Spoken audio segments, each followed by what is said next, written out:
명제는 뭘 명제라고 하니? 참과 거짓을 논할 수 있는 명제니까. 참과 거짓을 말할 수 있는 식 또는 문장을 얘기해요. 그러면 누가 봐도 참, 거짓. 저는 졸라 멋있습니다. 이거는 명제일까요? 아닐까요?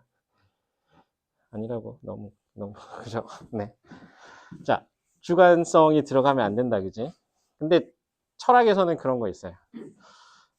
상대적 객관성이라는 게 있어요. 연예인들이 누가 봐도 잘생긴, 호불호는 있을 수 있지만, 누가 더 잘생겼냐, 못생겼냐는 몰라도, 그래도 대체적으로 잘생겼다. 대체적으로 못생겼다. 이런 평판에 대해서는 또 논할 수 있는 가치들에 대해서 얘기를 하긴 했습니다. 어찌됐든, 뭐, 대한민국의 수도는 서울이다. 뭐, 이런 것들. 우리나라 제일 규모의 항구 도시는 뭐, 인천이다, 부산이다. 뭐 이런 것들, 참거짓을 논할 수 있는데, 그럼 이걸 이제 수학적으로 볼게요. x제곱에다가 x제곱을 더하면 2x제곱이 됩니다. 이거는 뭐, 맞아요, 틀려요? 이게 우리가 알고 있는 그 어떤 숫자들이 오더라도 이건 성립하잖아요. 그죠? 뻔한 식. 다시 말하면, 항등식은 뭐가 되죠? 항등식은 참인 명제가 됩니다. 그죠? 참인 명제가 돼버린다고. 이건 알아요. 여러분들 구분할 수 있어요. 3 더하기 2가 4다. 그럼 명제는 되지. 왜? 틀렸으니까. 틀렸다고 말할 수 있는 건 명제가 된다고. 3 더하기 2는 4다. 그지? 명제가 된다고. 근데 문제는 여기서 출발해요. x가 1보다 크다라고 하는 순간 이건 명제라고 할 수 있어, 없어? 없어. 근데 여기다 값을 주면 어떤 일이 벌어지니? x 값이 2라면 2는 1보다 크다. x가 4.5라면 4.5는 1보다 크다. x가 마이너스 1이라면 마이너스 1은 1보다 크다라고 하는 순간 뭐가 되니? 명제가 돼버리잖아요. 그걸 뭐라고 하죠? 그런 녀석들을 성격상 미지수를 품고 있는데 이게 그냥은 참거짓을 판단 못하는데 어떤 값을 받으면 얘가 참거짓을 드러나 버립니다. 명제가 돼버리는 거죠. 이 자체는 명제가 아니지만 여기다 숫자를 딱 투입하는 순간 바로 명제가 돼버리는 그런 녀석이 있습니다. 그걸 뭐라고 한다? 조건이라는 표현이 있어요. 조건. 조건 들어봤는데 언제 들어봤죠? 집합에서 들어봤잖아. 조건 제시법이라고 얘기를 하잖아. 그지? 그 조건하고 이 조건하고 같은가요? 같아요. 같은 내용이에요. 같은 내용. 자, 그래서 이렇게 돼버리는 거지. 요런 집합, 전체 집합이 딱 주어지고 거기다가 조건이 어떤 녀석이 있냐면 조건이 x가 2보다 크다라고 하는 순간 1이 전체 집합 안에 있는 1이 들어가면 어떻게 되죠? 거짓이 돼버리죠. 2가 들어가도 거짓이 되죠. 3이 들어가면 참이 되죠. 4가 들어가도 참이 되죠. 5가 들어가도 참이 돼버려요. 그럼 전체 집합 안에서 편가르기가 되는 거잖아. 거짓과 참의 편이 발생해버린다고. 조건이 있으면. 그러면 전체 집합 안에서 조건을 참으로 만들어버리는 그런 녀석들만 모아버리면 이것을 무엇이라고 한다? 이름 붙일 때 얘랑 연관이 있는 거잖아. 얘를 만족하는 녀석이니까. 조건 P의 진리집합이라고 합니다.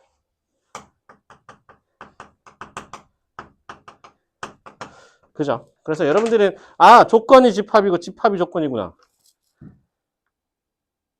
무슨 말인지 알겠죠? 전체 집합이 있고 조건이 등장하는 순간 집합이 탕 튀어나와 버린다는 얘기입니다. 그지? 그래서 명제를 그냥 기본적으로 진술에 의존해서 대한민국의 수도는 서울입니다. 이런 것도 할 수 있지만 명제를 만들어내는 게 조건 2개를 가지고 만들어낼 수도 있고요. 2개의 조건. P면 Q이다. 혹은 이렇게 쓸 수 있죠. P면 Q이다. 기호로. 이런 식으로 조건 2개를 딱 가져와가지고 P를 만족하면 Q를 만족합니다. 이런 식으로 명제를 만들어내기도 해요. 이랬을 때 앞에 오는 조건을 뭐라고 한다? 가정. 끝에 오는 조건을 뭐라고 한다? 결론. 이렇게 한다고.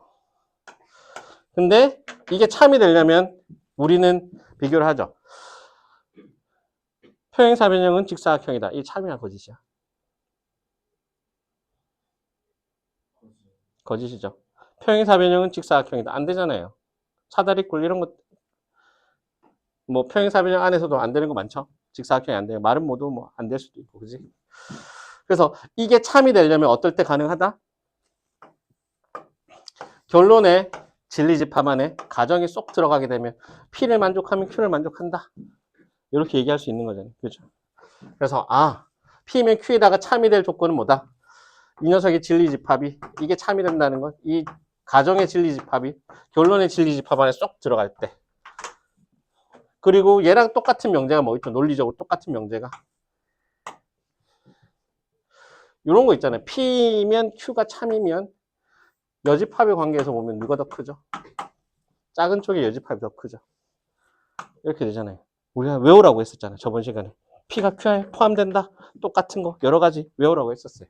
무조건 외워야 된다고 했어요. 이런 녀석이니까. 이게 뭔데? not Q이면 not P이다. 이게 참이 되는 거지. 이게 만족하면 이것도 당연히 만족하는 거예요. 얘네들 세트예요. 그죠? 둘은 무슨 관계인데? 둘은 무슨 관계라고 하니? 명제에서 대우.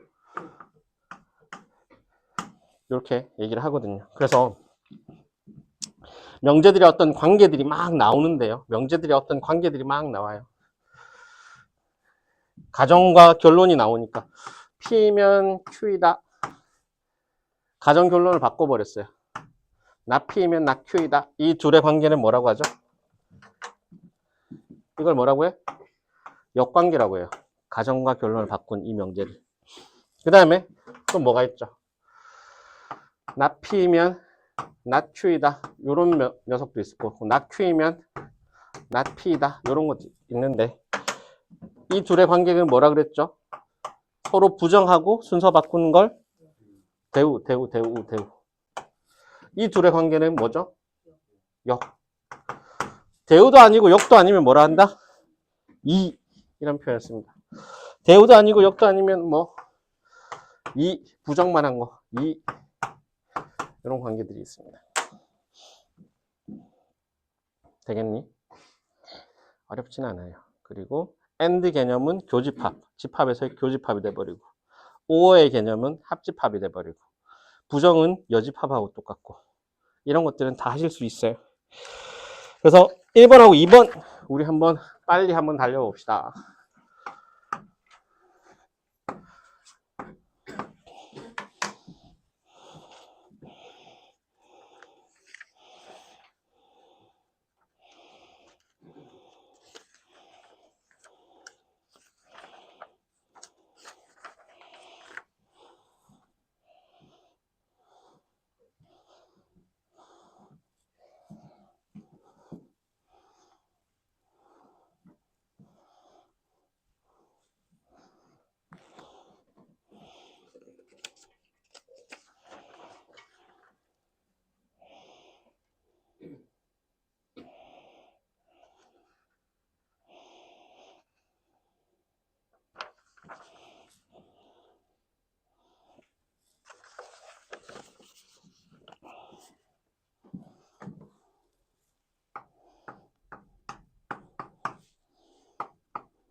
자, 이렇게 되죠.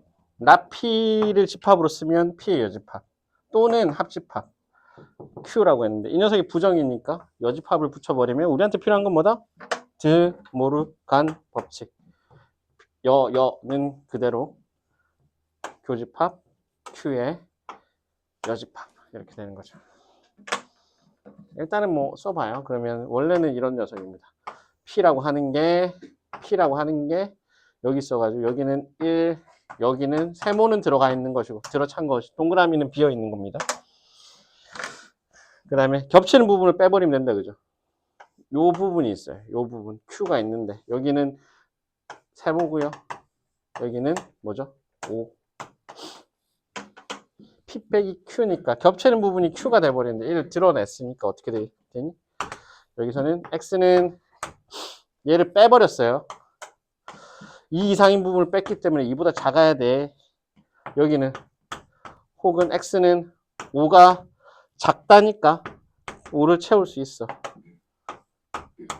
이렇게 되죠. 몇 번? 4번. 그지? 이렇게 되는 녀석이. 2번은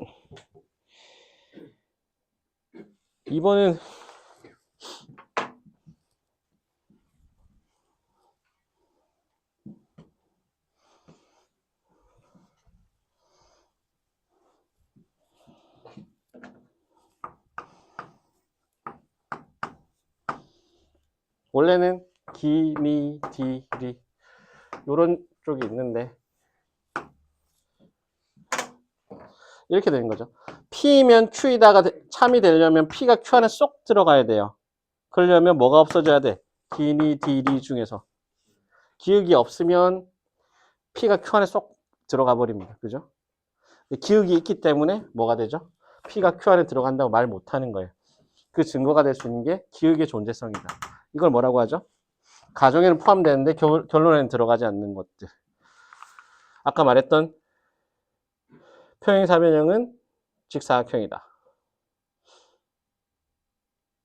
어떤 녀석이 있죠? 평행사변형 안에서 직사각형에 들어가지 않는 거. 뭐가 있죠? 마름모 같은 거. 정사각형이 아닌 마름모 같은 거. 이런 것들은 안 되잖아요. 그죠? 그래서 기역의 존재는 1, 5, 9니까 합은 15가 되겠죠. 되겠나요? 자, 보시면 3번하고 4번 한번 보겠습니다. 3번하고 4번은 우리가 아는 것들로 지금 얘기를 할 수 있나요? 지금 우리가 배운 게 뭔데? 조건과 진리집합은 세트다 라는 얘기를 했고, 어떤 녀석이 참이 되려면 P면 Q에다가 참이 되려면 P의 진리집합이 Q의 진리집합 안에 쏙 들어가야 된다. 그리고 본 명제랑 대우 명제는 논리적으로 동일하다. P면 Q이다. Q가 아니면 P가 아니다. 사람이면 죽는다. 죽지 않으면 사람이 아니다. 이런 얘기인 거죠. 가능하니? 가능하지. 봅시다. 3번 하고 4번 이 두 가지를 한번 볼게요.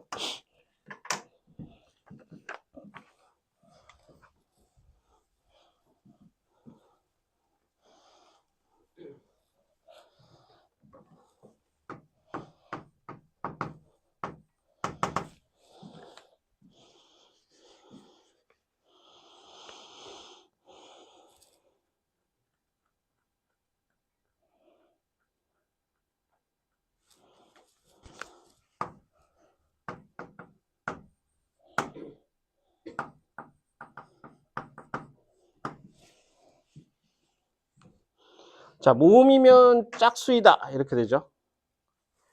이거랑 논리적으로 똑같은 게 뭐라고? 대우잖아요. 짝수가 아니면 모음이 아니다. 짝수이면 모음이다라고 말을 못해요. 그죠? 그래서 얘는 다시 쓰면 홀수면 홀수면 자음이다. 우리가 확인해야 되는 게 뭐지? 모음 진짜 뒤에 짝수 있는지 확인하고 홀수 뒤에 진짜 자음 있는지 확인하고 우리가 확인해야 되는 건 모음하고 홀수네.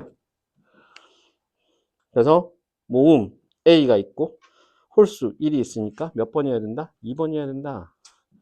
3번의 답은 2번이어야 된다. 이렇게 보시면 되고 자, 4번 같은 경우는 그죠? 이게 명제가 어떨 때 참이 된다? P가 Q의 여집합 안에 포함된대요. 그럼 이렇게 쓰면 되겠네. 이렇게 쓰면 되겠네. 여기가 P, Q 여집합. 그러면 P 합집합 Q는 P라고 말 못하지요. P 빼기 Q는 Q는 겹치지 않으니까 P가 돼버리죠. Q 빼기 P는 Q지요. P랑 Q랑 교집합하면 공집합이 되죠. 왜냐면 여기가 Q니까. 4번이 되겠네. 얘는 너무 뻔한 내용들입니다. 그죠? 일단은 5번까지는 여러분들이 우리가 풀 수 있을 것 같아요. 5번까지 한 번만 더 풀어봐요. 어떨 때 명제가 참이 되는지까지는 우리가 했으니, 그리고 본 명제랑 동일한 것은 그 녀석의 대우다. 요 사실을 확인했으니,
자, 잘 봐라.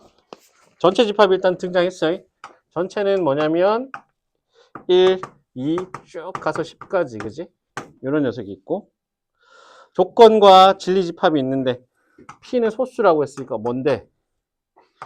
2, 3, 5, 7 되겠죠. 자, 나피, 그러니까 소문자로 씁니다. 보통 나피, 조건은 소문자로 써요. 거기에 대응되는 집합은 대문자로 써요. 나피면 Q이다. 이게 무슨 상황이니? 집합으로 따지면 우리 어차피 집합으로 모든 것들을 받아들일 거야. 그러면 P의 여집합이 Q 안에 쏙 들어가야 된다는 얘기입니다. 그죠? 그리고 얘네들은 전체 집합, 당연히 전체 집합 안에서 노는 녀석인데. 그러니까 P의 여집합은 뭔데? P의 여집합은 나머지 다 제외한 거잖아요. 1, 2, 3, 4, 5, 6, 7, 8, 9, 10. 6개잖아. 전체 집합 안에서 얘네들을 반드시 포함하는 녀석은 나머지 남아있는 건 뭐죠? 2, 3, 5, 7은 들어가도 되고 안 들어가도 되고 부분 집합의 개수니까. 그치? 얘네들을 반드시 포함하는 거잖아요. 이 안에서.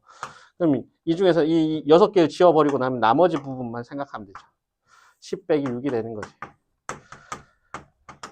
몇 가지? 16가지. 답 2번 뭐 이렇게 되는 거야.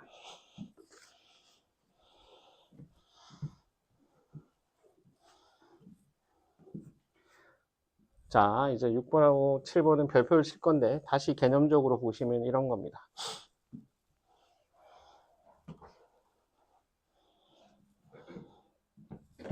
우리가 지금까지 본 건 뭐냐면 간략하게 얘기했던 거, 여러분들 머릿속에 박혀 있어야 되는 거, 절대 흔들려서 안 되는 거 뭐냐면 이런 거야. 명제가 무슨 말인지 얘기할 수 있어야 돼. 명제 뭐라고?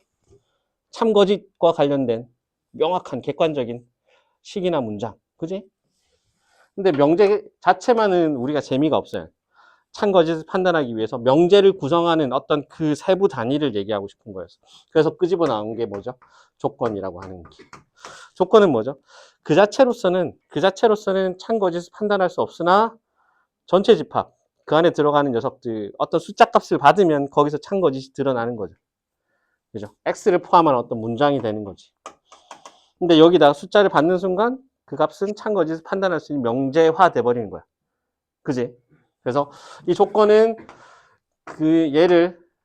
이 조건을 참으로 만드는 어떤 녀석이 세트가 돼버릴 겁니다. 물론 그 안에는 전체 집합이 당연히 가정돼 있어야 된다고. 그지?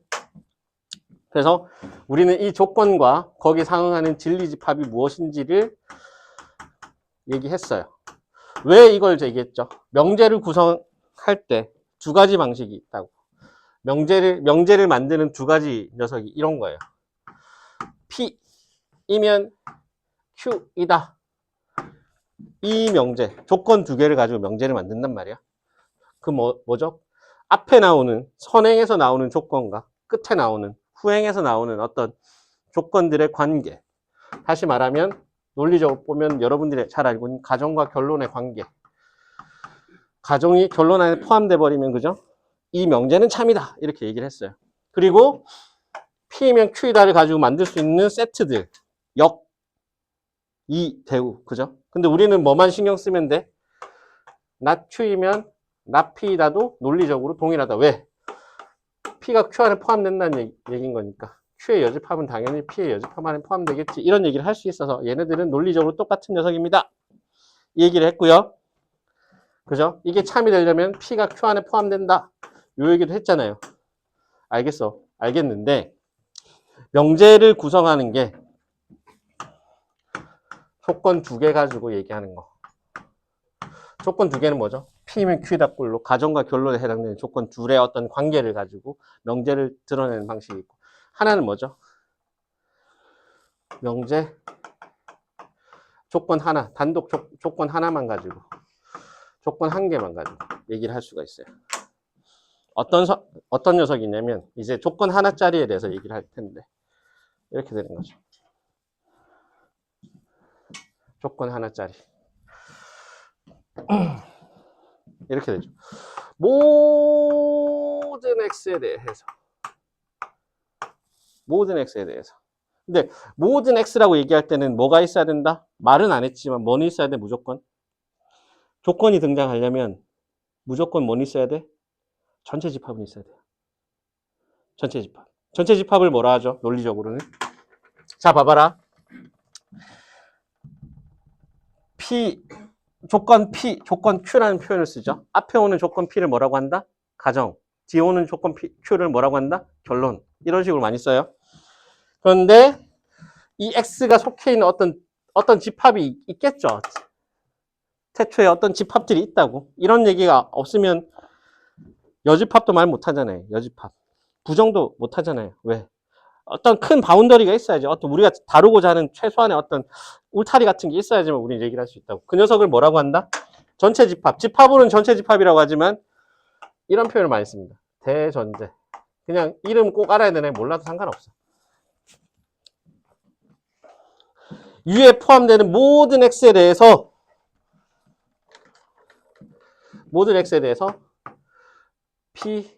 P다. 이건 뭐지? 잘 봐라. 이건 뭐죠? 조건이 몇 개 등장했어? 조건 하나짜리 명제예요. 조건 하나짜리 명제인데 조건 하나짜리 단독 명제인데 조건이 하나가 부여된 단독 명제인데 모든 x에 대해서 p이다. 이런 식으로 표현할 수도 있고 아니면 어떤 x에 대하여 p이다. 두 가지 형태가 있어요. 1번하고 2번의 차이가 뭘까? 저거는 명제가 되나요? 네, 명제됩니다. 전체 집합하고 조건 하나로 이루어진 녀석인데 단지 얘를 명제로 만들어주는 건 이런 형태들. 모든 x에 대해서 p를 만족합니다. 어떤 x에 대해서는 p를 만족합니다. 이런 뜻인 거거든. 자, 이런 녀석은 뭐라고 하냐면 언제 참이 된다? p의 진리 집합이 전체 집합하고 똑같으면 봐봐, 이런 거. 모든 사람은 죽습니다. 뭐 이런 식의 죽는다. 뭐 이렇게 가져갈 수도 있지만, 그러니까 사람들 다 데리고 와가지고 죽는지 확인해 본단 말이야. 그래가지고 다 죽네. 그럼 어떻게 되죠? 이 명제는 당연히 이건 참인 녀석이 되는 거죠.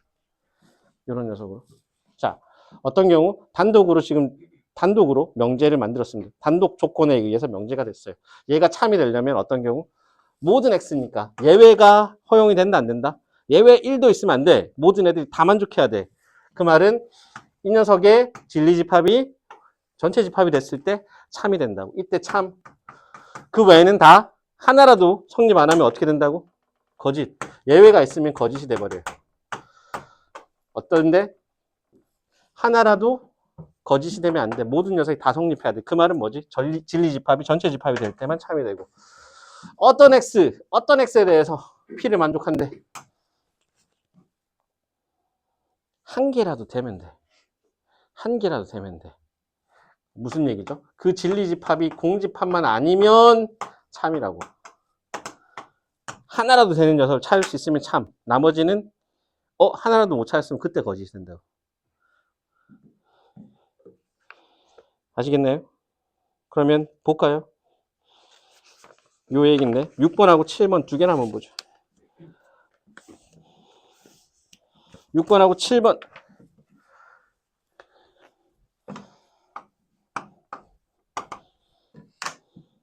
두 개나 한번 보죠.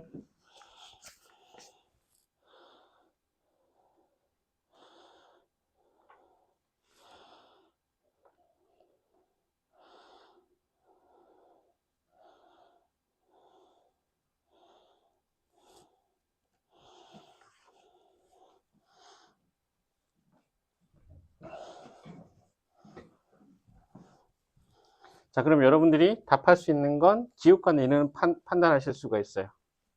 자, 보시면 이렇게 되는 거야. 6번에서는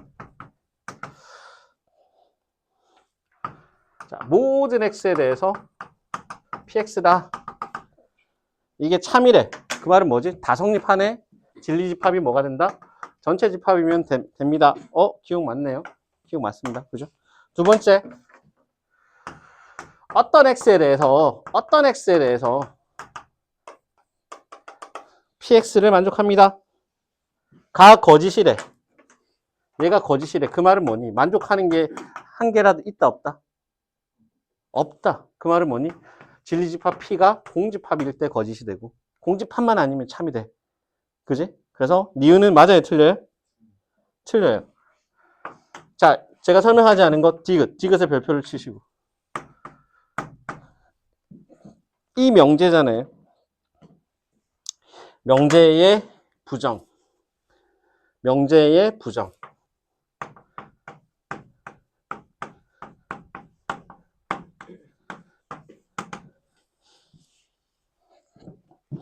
그 명제가 형식이 두 가지가 있는 거잖아요. 조건 두 개로 이루어진 게 있고 조건 하나로 이루어진 게 있어요. 지금 우리 뭐죠?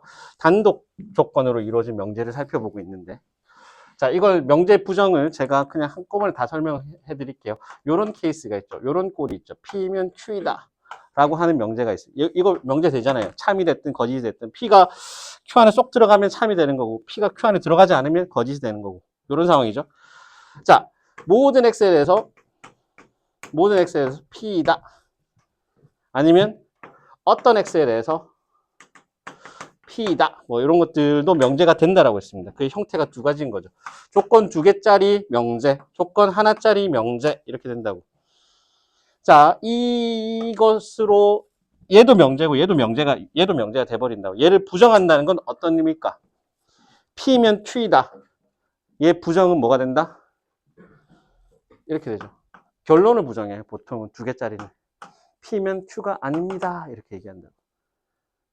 평행사변형이면 직사각형이 아닙니다. 평행사변형이면 직사각형이다. 이 부정은 평행사변형이면 직사각형이 아닙니다. 결론 부분만 부정해요. 근데 얘는 이제 형식이 조금 달라서 얘를 부정하면 어떻게 된다? 얘를 부정하면 이 부분이 중요하겠죠. 이 부분도 중요해요. 부정하는 방식에 대해서. 모든은 어떻게 된다? 모든 x에 대해서 p다. 어떻게 한다고? 이렇게 바뀌지. 모든을 어떤 x에 대해서 모든을 어떤으로 바꿔? 나 p다. p가 아니다. 이렇게 얘기해 보인다. 어떤 x에 대해서 뭐 어떻게 바꿔줘야 돼? 어떤은 모든 x에 대해서 p가 아니다. 이렇게 돼버린다. 되겠니? 명제를 바꾸는 방식이에요. 그러면 자, 요 과정들을 이해했는지 보려면 디귿이 맞겠어? 틀리겠어? 뭐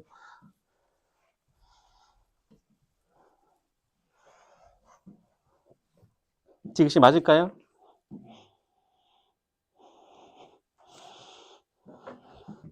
뒤에서 볼게요. 모든 x에 대해서 나 p다. 얘 부정, 이 녀석의 부정은 어떻게 하면 되니? 어떤 x에 대해서 p다. 이게 참이란 얘기니까 무슨 뜻이니? 진리집합 p는 공집합이 아니다. 한 개라도 되면 되는 상황. 전체 집합하고는 다른 거잖아요. 그죠? p가 전체 집합이 되는 상황하고는 다른 거죠. 그래서 6번은 디귿이 틀렸습니다. 오케이. 7번.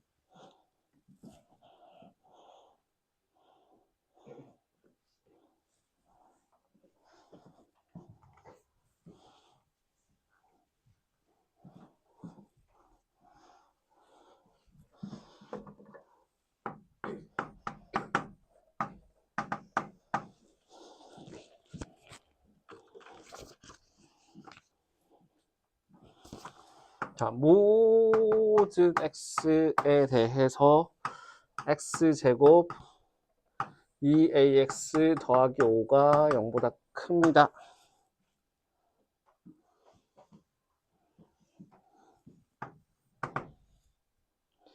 어떤 x에 대해서 x제곱 마이너스 2ax 플러스 2a가 0보다 작습니다. 그럼 내가 이걸 이렇게 잡을게. 이걸 뭘로 잡을까? 내가 이걸 이 이차함수를 fx라고 잡고 이 이차함수를 내가 뭘로 잡을까? gx라고 잡을게. 얘도 거짓이고요. 얘도 거짓. 얘도 거짓. 지금 요 상황이잖아요. 그러면 어떻단 얘기인데 모든 x에 대해서 fx가 얘가 참이 되려면 이런 녀석이 되겠죠. y는 제로는 x축이거든. y는 제로 x축인데 얘가 참이 되려면 fx가 이렇게 떠 있으면 되는데 이렇게 돼버리면 어떤 값이 오든지 간에 얘는 무조건 0보다 크죠. 어떤 실수값을 넣어도. 얘가 거짓이 된다는 얘기는 뭐니? 저런 상황이 아니다라는 거니까. 뭔가 발레가 생긴다, 뭔가 불편한 상황이 생긴다, 최소한 하나라도 안 되는 상황이 생긴다는 거예요. 이렇게 되면 fx가 참이에요, 거짓이에요? fx가 이렇게 생겨먹었으면. fx가 이렇게 생겨먹었으면 이때는 참이 되는 거죠. 이 명제 자체가. x축보다 높으니까. 이렇게 돼버리면 요 놈 때문에 안 되는 거고. 이렇게 돼버리면 여기서부터 여기 구간 때문에 안 되는 거지. 어찌됐든 거짓이 된다는 건 거짓된 요 상황도 거짓이고 얘도 거짓이니까 이 두 개의 상황이 거짓이라는 얘기예요. 이 두 개의 상황을 한마디로 표현하면 판별식, 축과의 교점이 생긴다는 얘기니까 4분의 d1이 있으면 a제곱 빼기 5가 얼마? 0보다 크거나 같다 이렇게 돼야 되겠죠. 이게 거짓이 된다는 것은. 두 번째, 어떤 x에 대해서 얘가 0보다 작거나 같다가 거짓이 된다는 건 뭔데? 한 명이라도, 하나라도 있으면 되는데 요렇게만 돼도 요놈 때문에 되는데 요렇게만 돼도 이런 녀석들 때문에 참이 될 텐데 거짓이 된다는 건 뭐죠? 거짓이 된다는 건 모든 x에 대해서 이게 떠 있어. 0보다 작거나 같은 녀석을 찾을 수가 없어. 그 말은 이게 gx라는 얘기니까 판별식이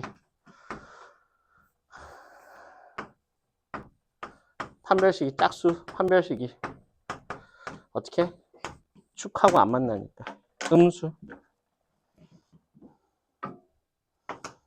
a는 0보다 크고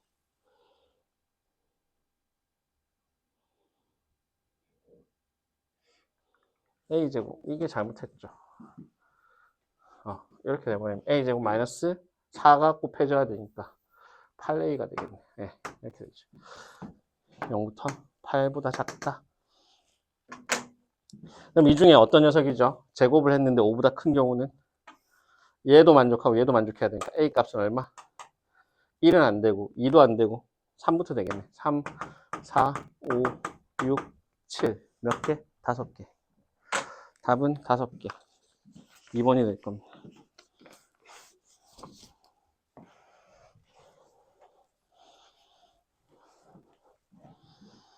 자, 8번부터는 이제 3단 논법이 나오는데 3단 논법은 너무나도 쉬워요. P이면 Q이다. Q이면 얼이다. 얼이면 S다. 이렇게 돼버리면 어떻게 되는 거죠? P이면 S다라고 얘기할 수 있니? 있죠. 짝대기대로 가면. 왜냐면 진리집합 P, Q 안에 들어가고 Q는 얼 안에 들어가.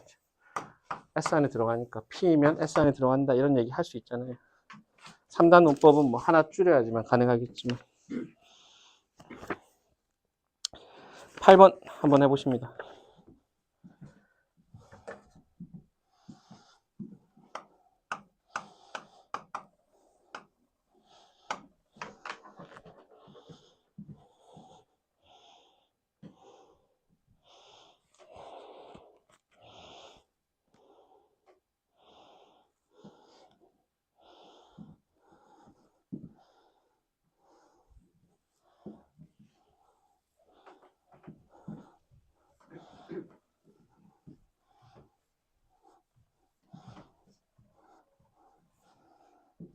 몇 번 나와요? 4번. 그지? Q이면 나피니까 Q이면 나피면 얼이 된다. 뭐 이렇게 잡으면 그렇게 잡아낼 수 있습니다. 그죠? 이런 녀석. 그러면 이제 남아있는 게 명제에서는 필요 충분 조건에 대한 얘기가 나오고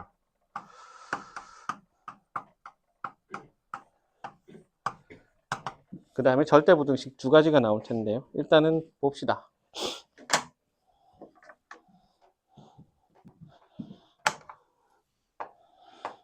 어렵게 생각하지 마시고요. 이렇게 보시면 돼요. P면 명제 P면 Q이다가 얘가 참일 때 할 수 있는 얘기입니다. 명제 P면 Q이다. 이 참인 어떤 명제에 대해서 얘기할 수 있어요. 필요 충분 조건은 전제가 뭐다? 참인 명제에 대해서 얘기를 합니다. 그랬을 때 가정은 결론을 이기 위한 무슨 조건?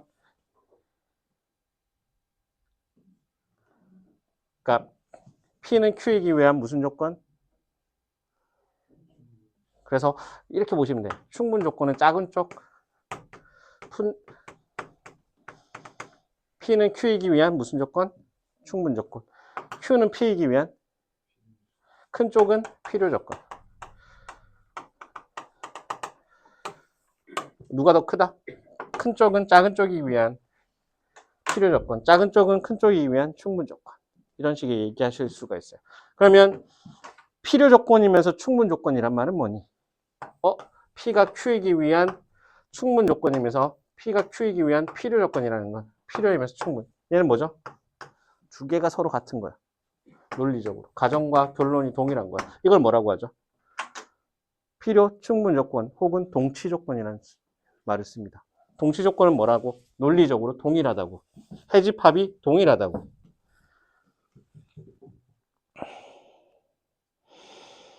근데 이게 어려워요. 쉬운 문제도 있지만 여기서부터 그러니까 명제 가지고 장난을 치기 시작합니다.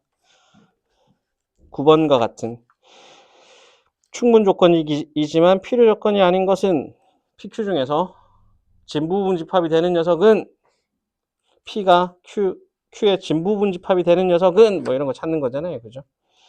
이런 것들 조금 많이 풀어보셔가지고 잘 해야지만 합니다. 뭐 해보죠. 어렵진 않으니까. 수업 시간 하는 것들은 그렇게 어려운 것들 구성하지 않고요. 숙제 좀 하다가 난이도를 더 높여갈 겁니다. 그래도 오늘은 저번 시간보다는 조금 더 난이도가 높겠죠. 왜? 그 실력 문제들을 좀 시키기 시작했으니까. 뒤에 보시면 숙제편에서 고심 하셔야 될 거예요. 숙제를 할 때는. 수업은 기본적인 이해에 중점을 두고요. 그러면서 일단은 들어가야 될 설명들을 하고 문제를 통해서 또 얘기도 하고 이렇게 하려고 하고 있습니다. 9번하고 10번 볼까? 봐봐. 충분 조건은 뭐라고? 어떤 명제의 참인 녀석에 대해서 작은 쪽 두 개의 조건들이 있을 때 이렇게 볼게. 그러면 P가 XZ는 XY 이렇게 되고 Q는 뭐죠? X는 Y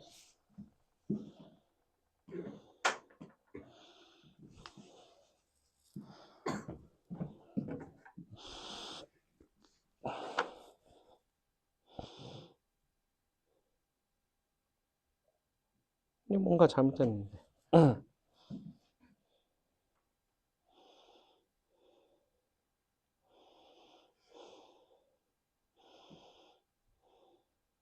뭔가 잘못했죠 문제가.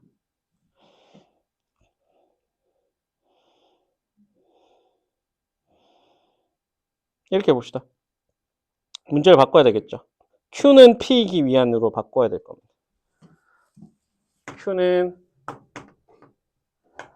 P이기 위한 충분. 필요는 아니다. 근데 요런 녀석이 아닌 것은 이렇게 봐야 되겠죠. 그럼 볼게요. 얘는 이런 거잖아요. X가 Y랑 같던가 아니면 Y랑 Z랑 뭐죠? XY가 YZ죠. X랑 Y랑 같든가 혹은 Z가 0이든가 그러면 어떤 녀석인데 이렇게 되지? 이렇게는 되잖아. 이렇게는 안 되죠. 그럼 누가 더 큰 거야? P가 더 크죠. Q가 더 작아요. 그지? 여기서 1로 가는 거니까. 그렇지 않나요? 그러면 딱 봐도 해집합이 어떻게 되는데 P랑 Q랑 놓고 보면 완벽하게 들어가는데 같진 않다고. P랑 Q랑 같진 않으면서 P가 더 크잖아요. 그죠? 그 말은 얘가 충분이고 얘가 필요한 얘기입니다. 그러면 우리가 찾는 녀석은 이게 맞지. 같은 방식으로 이유는 어떻게 되죠? P는 12의 약수니까 1, 2, 3, 4, 6, 10이고요. Q는 얼마? 1, 2, 3, 6이다. 그죠? 이렇게 되죠.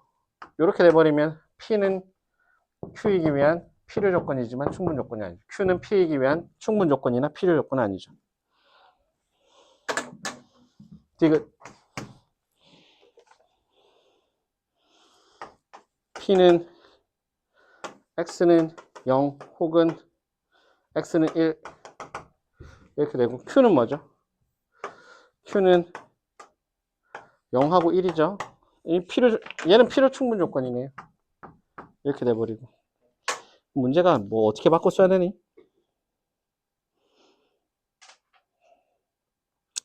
P는 Q이기 위한 충분 조건이지만 필요 조건이 아닌 것은이 아니라 인 것은으로 바꿔 써야 되나? 원래 답이 되려면 4번이 답이 되려면 어찌됐든 얘는 보시면 그냥 답을 체크하지 마시고 이렇게 볼게요. 일단은 조건들의 관계만 일단 봅시다. 얘는 필요 충분 조건이 돼버리는 거니까 P와 Q는 그죠?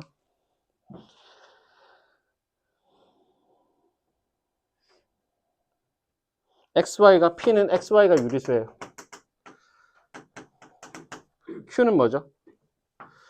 Q는 XY가 유리수예요. 봐봐라. XY가 유리수면 곱도 유리수인가요?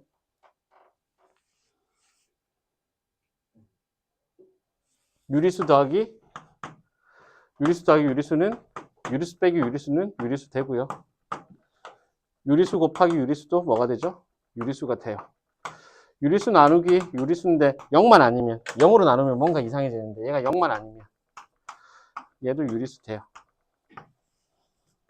근데 보면 알겠지만 XY가 유리수라고 해서 얘는 된다. XY가 유리수면 얘는 돼요. 얘는 안 되죠. 루트 2 곱하기 루트 2도 뭐가 되니까? 2니까 유리수 되잖아요. 그죠? 무리수를 곱해도 유리수는 나올 수 있어요. 그렇지만 유리수 두 개를 곱하면 무조건 유리수가 됩니다. P는 Q이기 위한 무슨 조건? 충분 조건. 이렇게 돼버리고. 미음. P 조건이 어떻게 되죠? X는 마이너스 3부터 3까지가 됩니다. Q는 뭐죠? X가 0에서 2 사이입니다. 쏙 들어가네. 이렇게 돼버리네. 그죠?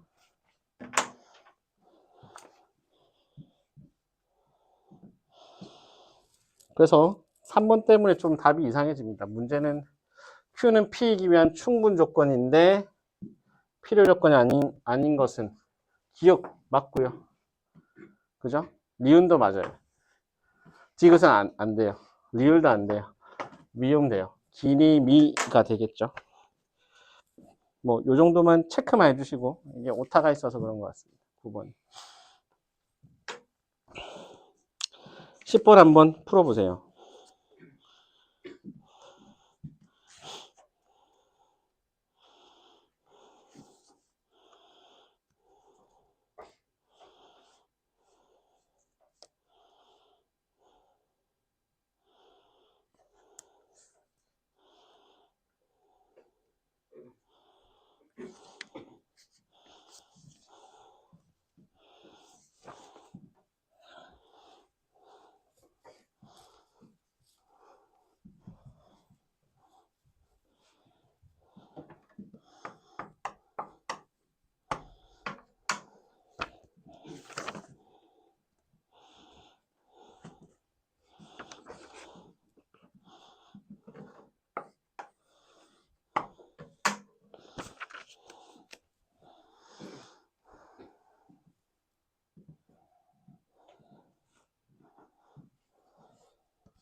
봐봐. 10번은 이렇게만 보시면 돼요. 복잡하게 생각하지 마시고, P는 Q이기 위한 충분 조건이다. PQ 중에서 누가 커? 그죠? 충분 조건이 작다라고 했어요. 필요 조건이 크다라고 했고. P는 R이기 위한 필요 조건이다. R하고 Q, P 중에서 누가 커? 자, 다시. P는 R이기 위한 필요 조건이에요. 주어가 누구냐고. P가 필요 조건이래. P가 더 크대. 이렇게 보셔야 돼. 이런 꼴이 되는 거예요. 그러면 보세요. Q가 제일 크네. PQR이죠. PPR이 아니라 QR입니다. 이렇게. 여기가 Q. 그 다음에 R은 X가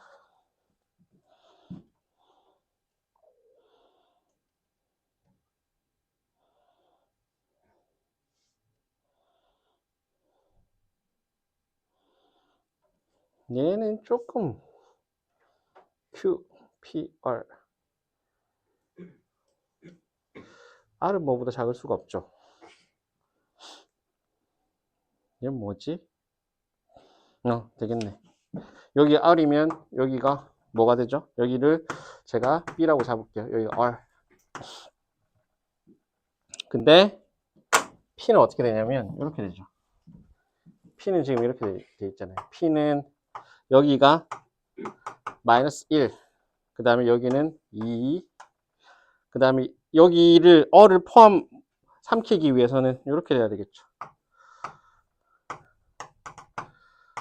이런 꼴이 되겠네. 그쵸? 그러면 잘 봐봐. 여기 빨간색이 P입니다. 그죠? P는 R을 삼키고 Q 안에 또 삼켜야 돼요. 짐을 당해야만 합니다. 그러려면 B랑 O의 관계는 어떻게 되죠?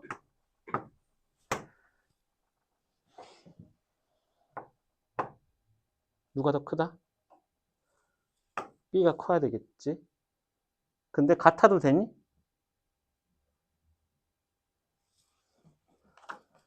둘 다 증오가 들어갔으니까 같아도 상관없어요. 자, Q는 A보다 크다. P는 마이너스 1하고 2보다 작다. 이렇게 됐으니까 A는 마이너스 1보다 커야 된다. 작아야 된다? 작아야 되는데 증오 들어가 안 들어가? 안 들어가죠. 이쪽은 비어있고 이쪽은 들어차 있으니까. 그러면 B의 최소값. B가 제일 작으면 5가 돼버리고요. A가 최대 마이너스 2인가요? 이렇게 되겠죠. 마이너스 1보다 작은 최대의 정수는 두 개 합은 얼마? 합은 3이 됩니다. 이렇게 보실 수가 있고요.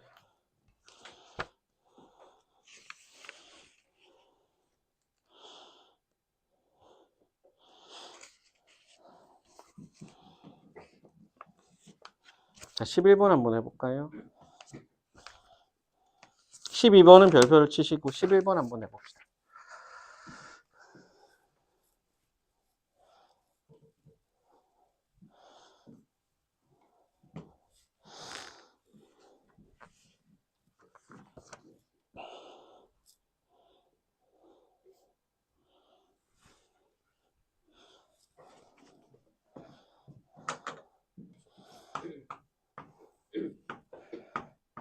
자, 만약에 이런 집합의 관계가 있어요.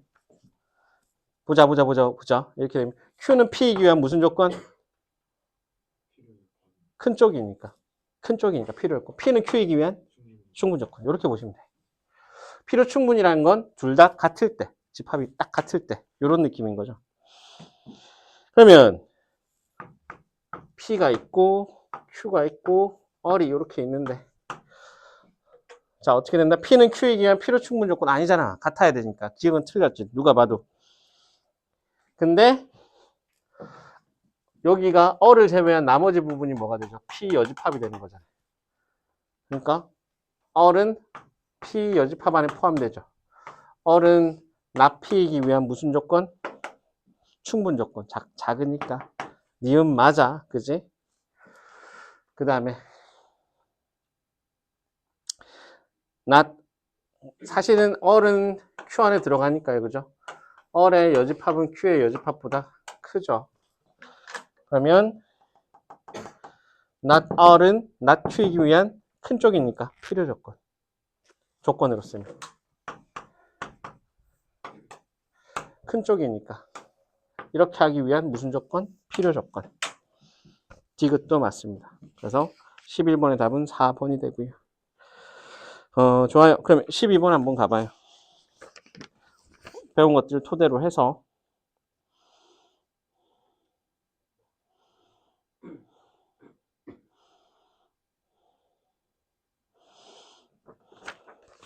(12, 13) 두 개를 한번 가보는 거죠.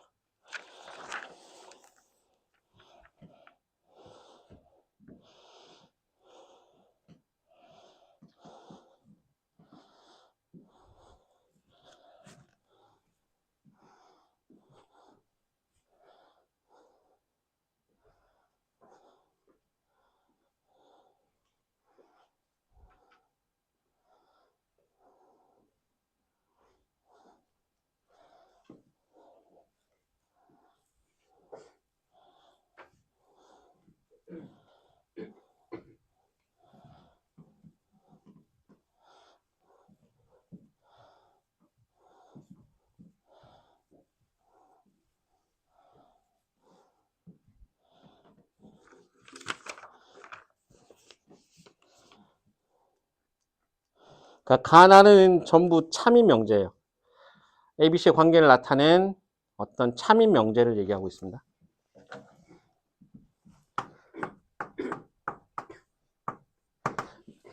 그럼 어떤 X에 대해서 X는 B에 포함되지 않는다라고 했으니까 A와 B의 관계는 어떤 X에 대해서 B에 포함되지 않는 게 있다라고 했으니까 이 발레가 존재한다는 얘기야. 여기가 분명히 있어야 된다는 얘기예요. 그죠? 이 부분은 살아있다. 그 다음에 모든 X에 대해서 이게 참이 되려면 C 여집합에 쏙 들어가야 되죠. 모든 X에 대해서. 그지?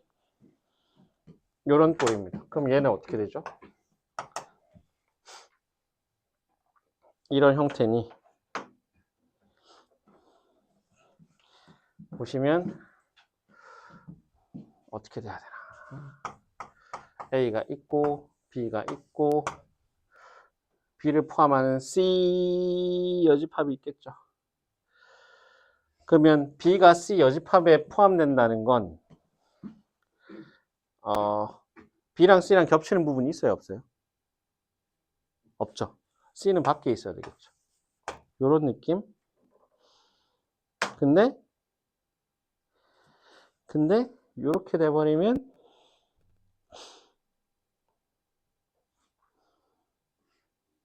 요런 그림이긴 한데 그죠?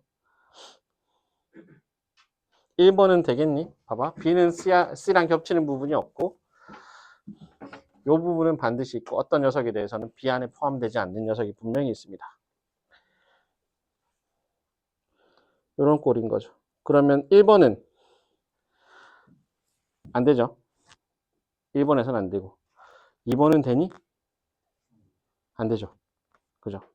3번은 돼요?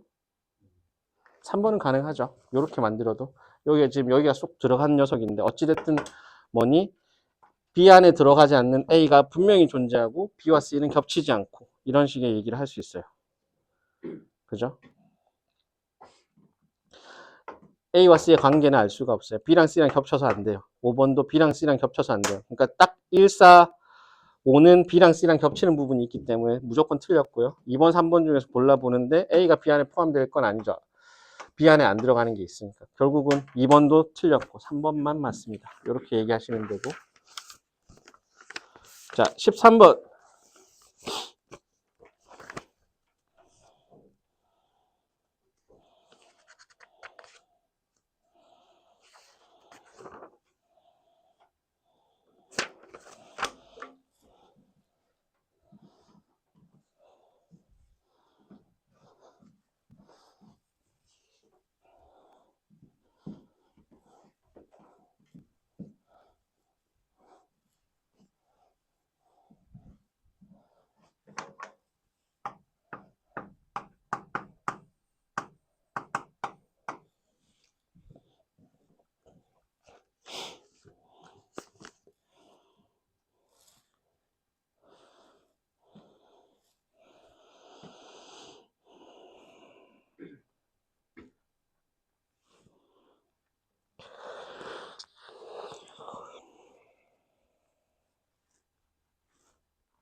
자, 이렇게 볼게요. 보시면 X가 A 교집합 B 안에 쏙 들어가면 X는 A 합집합 B 안에 들어간다. 맞나요?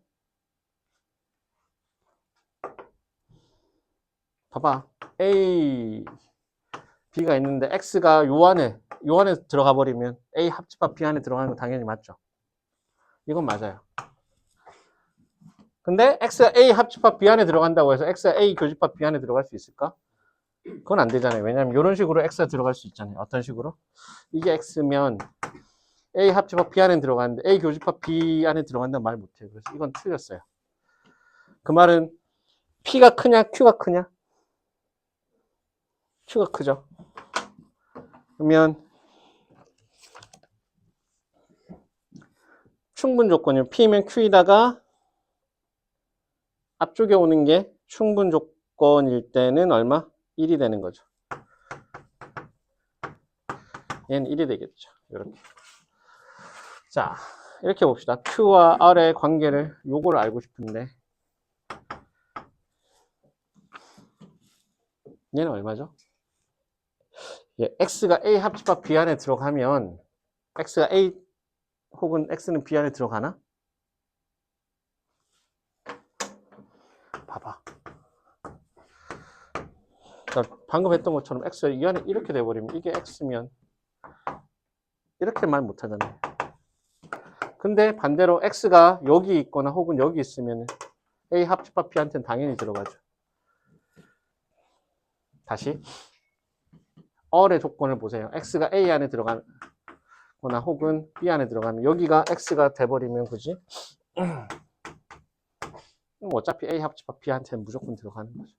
맞아요. 그러면 Q는 R이기 위한 무슨 조건? 필요 조건이죠. 이쪽이 더 커요. 앞쪽에 오는 게 더 커요. 그러면 마이너스 1이네요. 자, 얘는 어떻게 될까? RP, 이 값은 얼마죠?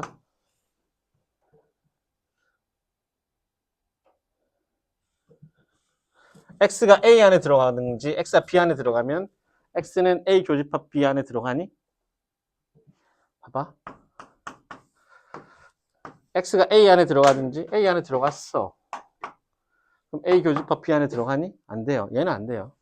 근데 X가 A 교집합 B 안에 들어가면 당연히 A 안에 들어가든지 혹은 B 안에 들어가든지 다 되죠. 이건 맞아요. 그러면 R은 P이기 위한 큰 쪽이네. 필요 조건이죠. 얼마? 마이너스 1이에요. 그래서 답은 얼마?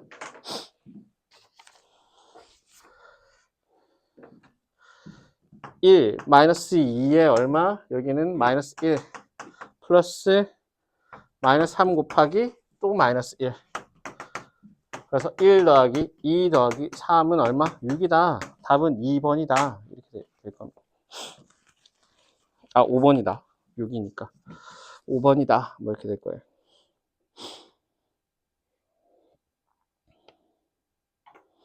되겠나요? 14번. 이거 이제 말장난하는 건데, 논리적으로 참인 녀석들 찾는 건데. 이런 것들도 문제 속에 많이 등장합니다. 근데 이거는 이제 나중에 실제로 내신 대비할 때 이런 것들 몇 개 풀어보면 되긴 하는데 맛만 봅시다. 여기서는.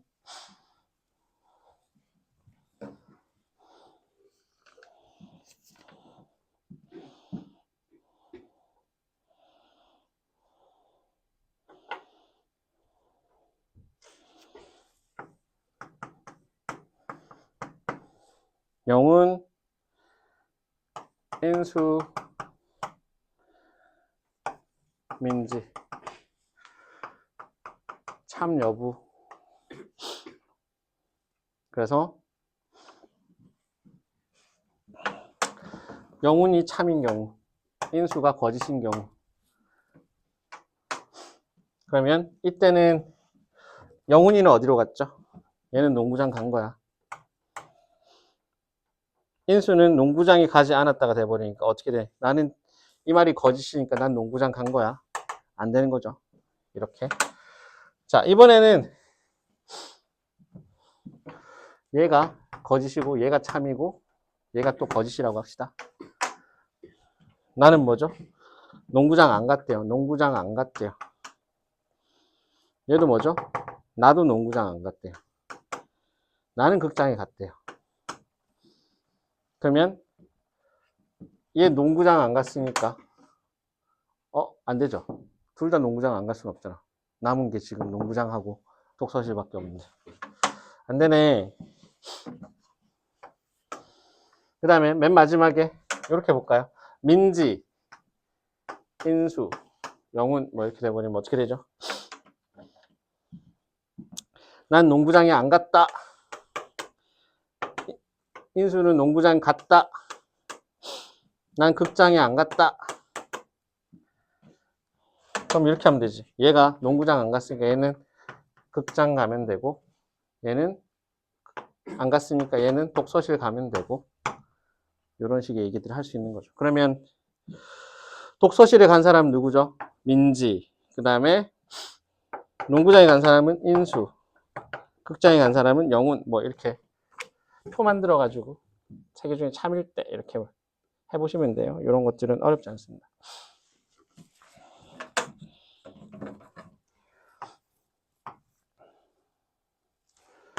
참인 명제를 다루다 보니까 이 명제 속에 설명할 수 있는 거 거의 다 했는데요. 근데 이제 이런 것들이 등장해요. 이제 증명법 중에서 직접 증명법이 있고, 우리가 제일 많이 쓰는 거 P면 Q이다. P로 시작했는데 Q 안에 포함된다. 그 다음에 간접 증명법이 있고요.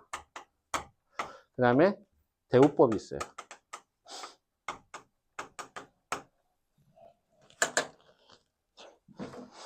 직접은 P면 Q이다를 그냥 그대로 보여주는 거고요. P를 만족하는 모든 녀석들은 Q 안에 포함됩니다. Q를 만족합니다. 이걸 보여주는 방식인데, 보통은 이걸 제일 많이 쓰긴 하죠. 근데 쉽지는 않을 겁니다. 간접 증명법은 귀류법이라고 하는 건데요. 대우법은 먼저 말 그대로 논리적으로는 P면 Q이다가 참이면 not Q이면 not P이다가 참이 돼버리니까 이걸 대우법이라고 얘기를 합니다. 간접 증명법은 귀류법인데 이건 뭐죠? 결론을 부정하여 가정의 모순됨을 보이는 겁니다. 이런 거지. 결론을 부정한다는 건 길이 두 갈래가 나 있어. P로 가는 길하고 P로 안 가는 길이 나 있어. 그럼 둘 중에 하나는 성립해야 되는데 내가 P로 안 가는 길로 갔더니 낭떨어진 거야. 으악! 게임 끝나는 거야. 이 길이 아닌가벼. 그러면 P일 수밖에 없다. 이런 식의 논리인 거거든. Q로 간다는 걸 바로 못 보여줘. 그래서 Q로 가지 않는 길로 갔더니 뭔가 사단이 발생해. 문제가 발생해. 이 길이 안 좋은 길인가 봐.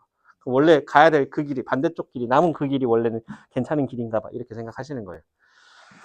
이걸 많이 쓰죠. 여러분들이 경시를 하거나 할 때는 귀류법들을 굉장히 많이 쓰게 되는데, 대표적인 게 이제 두 가지가 있는데 15번에서 제가 두 가지를 한번 보여드릴게요. 일단은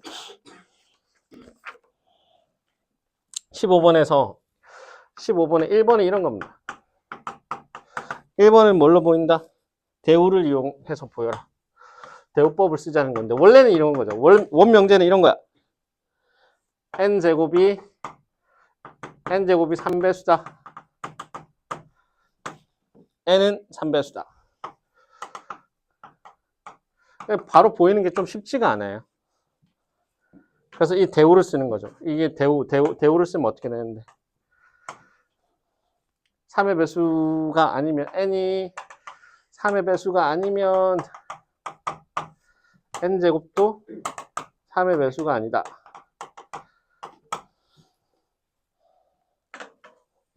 그럼 이게 편하다는 거야. n을 어떻게 쓰면 되는데?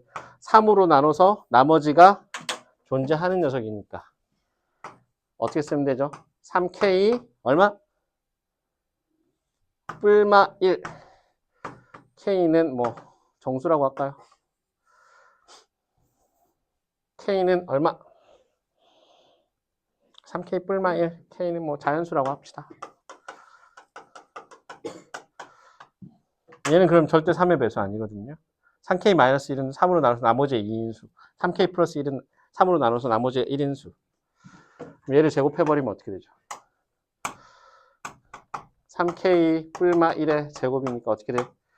9k 제곱 뿔마 6k 플러스 1이잖아. 3으로 묶으면 3k 제곱 뿔마 2k 플러스 1이니까 3으로 나눠서 나머지가 1이네. 3의 배수 아니네. 이렇게 돼버린다고. 근데 원래는 n의 제곱이 3의 배수라는 걸 표현하는 게 쉽지가 않아요. n제곱이 몇 k다 라고 했는데 n이 바로 3k냐 아니냐 이렇게 보이는 게 쉽지가 않아서 3의 배수 아닌 걸 잡으면 제곱해도 3의 배수가 아닌 녀석이 나옵니다. 이게 좀 더 자연스럽다는 얘기고요. 이게 15번의 1번과 같은 녀석인 것이고,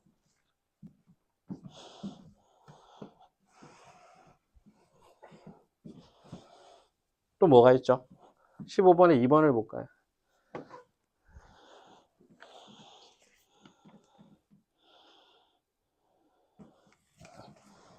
루트 3은 무리수이다. 루트 3은 무리수이다.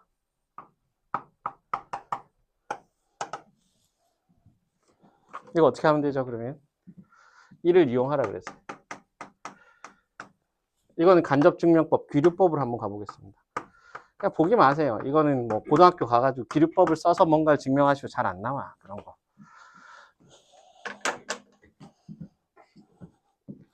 루트 3이 결론이 뭔데? 무리수인 거니까. 유리수라고 내가 해볼게. 유리수라고 가정합시다. 그럼 어떻게 쓸 수 있니?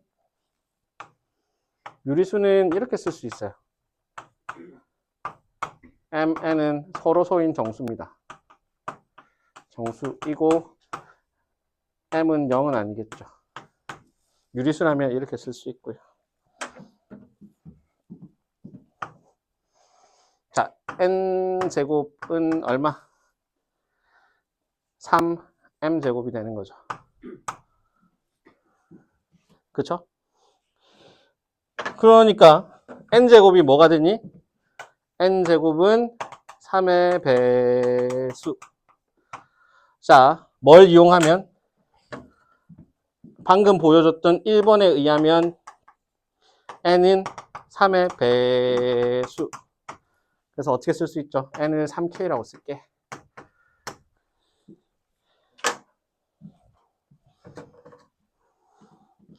얘를 집어넣으면 어떻게 돼요? 다시 집어넣게 되면 9k제곱은 3m제곱이니까 어떻게 쓸 수 있니? m제곱은 3k제곱.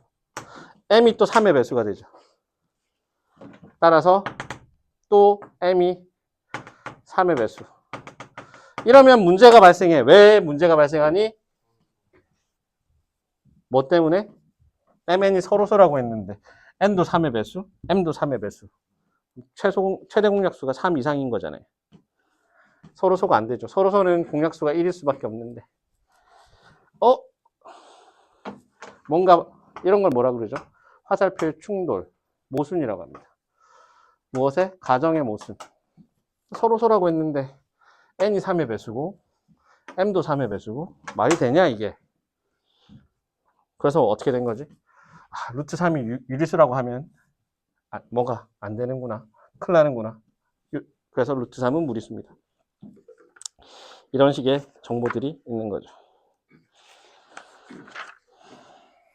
자, 보시면 절대부등식이 남는데요.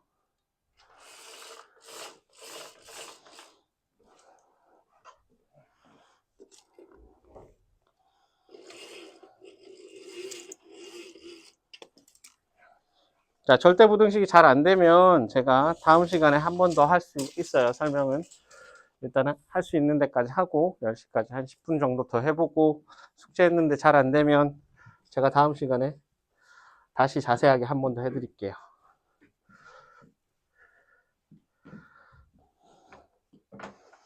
그러니까 처음에는 일단 끝낸다고 끝내지만 난 이거 모르겠는데 그럴 수 있어.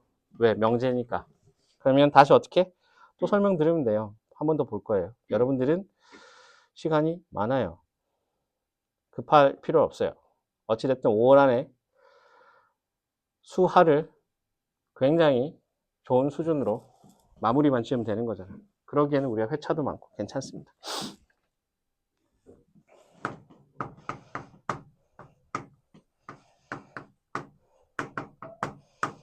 절대부등식.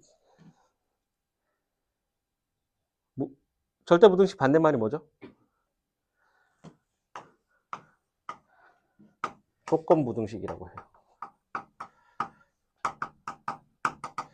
항상 성립하는 부등식. 모든 실수값에 대해서 항상 성립하는 부등식.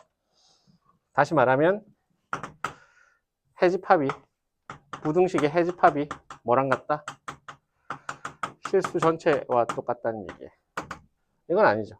실수가 아니라 어떤 그 안에서 실수의 부분 집합이 될 겁니다. 예를 들어가지고 x제곱은 0 이상이 된다. 이걸 만족하는 실수들은 뭐가 있죠? 다지 뭐. 그렇지 않니? 어떤 값이 와도 항상 성립하잖아요. 당연히 마이너스 1보다도 얘는 크겠죠. 근데 x가 2보다 크다. 이건 아니잖아요. 2보다 작은 뭐 1이라든지 0 이런 것들은 안 되고 말 그대로 얘는 실수보다는 어떤 작은 구체적인 녀석이 돼버리니까 조건에 의해서 진리집합으로 표현되는 녀석. 얘는 진리집합이 실수 전체 집합인 녀석. 그래서 절대부등식을 좀 아셔야 되는데 어떤 게 있을까요? 절대부등식의 대표적인 거. 제곱수에 대한 거. x제곱은 0보다 크거나 같다. 이건 무조건 뭐가 되죠? 항상 성립하겠죠. 자, 여기서 파생되는 녀석이 있어요. 뭐지? x제곱, x 플러스 2, 뭐 이런 거. 얘는 0보다 크다. 어떻게 하면 되는데? 이 녀석을 2차 부등식인데, 잘 보시면 판별식이 얼마? 판별식이 음수고 최고창이 계속의 양수면 무조건 축 위에 떠 있겠죠. 판별식이 음수니까. 안 만나고 아래로 볼록하니까 0보다 커요. 이런 것들은 다 절대부등식 2차식들은 당연히 성립하는 녀석이 되죠. 또 뭐 있죠? 이런 거. a제곱, b제곱, c제곱, 마이너스 ab, 마이너스 bc, 마이너스 ca. 이런 거는 실수값에 뭐가 오든지 0보다 크거나 같죠. 이거 되니? 왜 그렇죠? 얘는? 변형시키면 어떻게 되는데? 그쵸? 이 값은 2분의 1에 a-b의 제곱, b-c의 제곱, c-a 제곱이니까 이런 것들은 무조건 0보다 크거나 같다. 얘는 무조건 성립하는 녀석들이. 비슷하게 a제곱 마이너스 ab 플러스 b제곱은 얘도 0보다 크거나 같아요. 왜? a 마이너스 2분의 b의 제곱하고 4분의 3b 제곱이니까 0보다 크거나 같다. 성립해. 이런 건 여러분들이 잘 아는 거. 모르는 게 있죠. 잘 안 되는 거. 뭐가 있을까? 이거.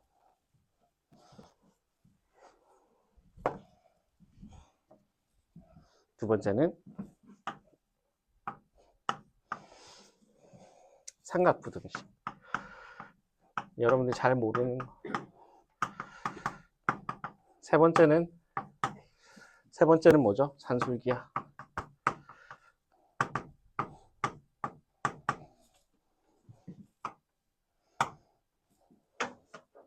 삼각부등식은 뭘 삼각부등식이라고 하죠? AB가 실수일 때 항상 성립하는 어떤 등식이 있어요. AB가 실수인데요. 성립하는 게 있어요. A 플러스 B는 뭐보단 작거나 같다?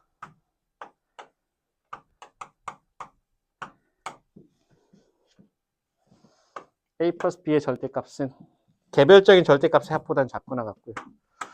개별적인 절대값의 차보다는 크거나 같아요. 혹은 이게 삼각부등식입니다. 잘 생각해봐. 3하고 마이너스 5가 있으면 이 녀석은 절대값 3 마이너스 5. 근데 3 빼기 5 3 그죠? 5 빼기 3 이런 거니까요. 이건 마이너스 2고 여기는 2고 여기는 8 이렇게 되잖아요. 같을 때도 있어요. 부호가 같으면. 어떤 숫자 값이 와도 얘네들 성립한다. 이 정도는 여러분들 머릿속에 들어가는 게 좋고요. 근데 왜 이게 삼각부등식이죠? 왜 삼각부등식이지? 삼각형의 결정 조건이 뭐죠? 두 변의 길이의 합은, 나머지 두 변의 길이의 합은 어떤 제일 긴 변이 아니더라도 항상 모든 변, 개별적인 변보다는 크죠. 그죠?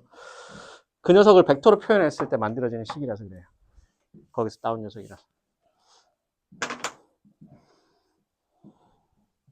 자, 이건 알겠다. 삼각부등식은 저렇게 생겨먹은 게 있구나. 일단은 써놓고 나중에 만나면 이게 삼각부등식이라 성립합니다. 절대부등식이라는 사실만 확인해 주시면 되고요.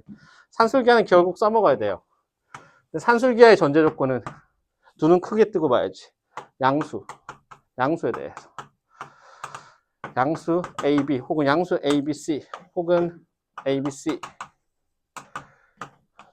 n개로 확장시킬 수 있죠. 유한한 n개로 확장시킬 수도 있어요. 이게 뭔데? 산술 평균은 기하 평균에 우선한다. 양수일 때.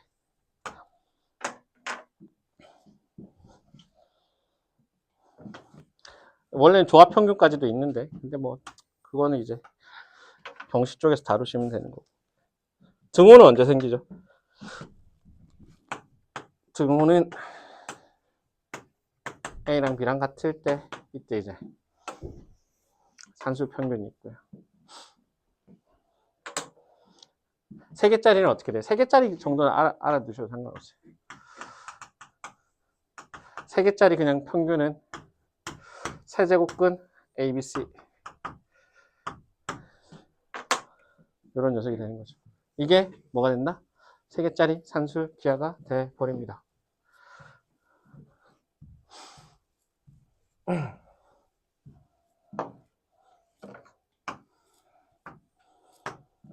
그 말은 곱이 일정할 때 곱이 어떨 때 제일 많이 쓰겠니? 이게 양수긴 한데 패턴들을 봤더니 곱이 일정할 때 얘가 일정해버리면 합에 뭘 물을 때죠? 합의 채소를 묻는 경우 가능하고 혹은 합이 일정할 때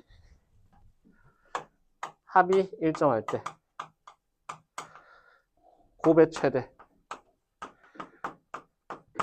대한 얘기 등장하는 거죠.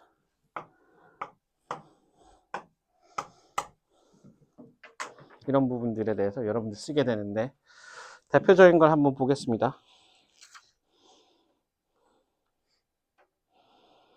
자, 16번 일단 답을 골라냅시다. 16번은 답이 얼마니? 16번에 기억되겠냐? 절대값은 0일 수도 있어요. 0 이상이잖아요. 절대값 A도 0 이상, 절대값 B도 0 이상이니까 AB가 00 이렇게 돼버리면 0 튀어나와서 기억은 등호가 없어서 틀렸고. 니은은 맞나요? 뭘 보고 확인할 수 있니? 2차식인데 판별식이 음수면 0보다 커요. 최고차는 계수의 양수고. 아니면 완전 제곱식으로 고쳐보셔도 돼요.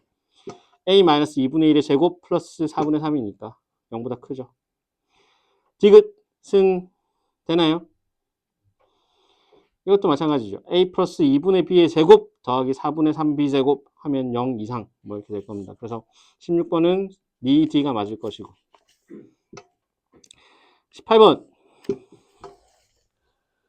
18번을 제가 풀어드리겠습니다. 18, 19 두 개를 한번 풀어드릴게요. 18, 19만 일단 두 개 풀고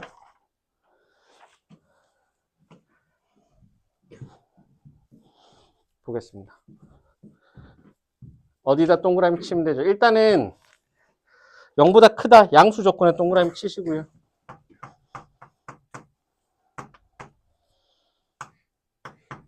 양수일 때 써먹을 수 있죠. 그래서 A 플러스 B A분의 1 B분의 4인데요. 일단 전개하세요. 전개하면 어떻게 돼? A분의 1은 1 B분의 4는 4 그 다음에 A분의 B가 있고 B분의 4A가 있네요. 산술기하는 어디다 쓴다? 곱이 일정하잖아요.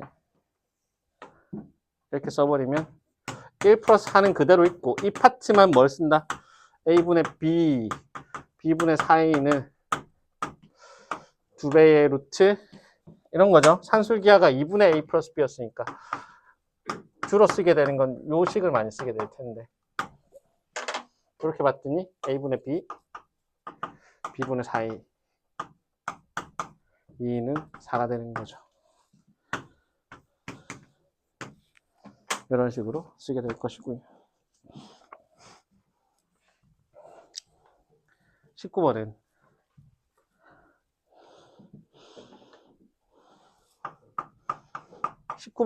보시면 x제곱 마이너스 2 루트 5x 플러스 k는 제로가 허근을 갖는데요. 판별식을 쓸까요?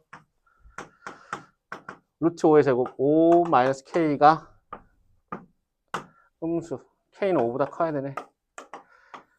이렇게 되죠. 자, K 플러스 5, K 마이너스 5분의 9는 어떻게 하면 되는데? 곱이 일정하게 나오게끔 분리할 겁니다.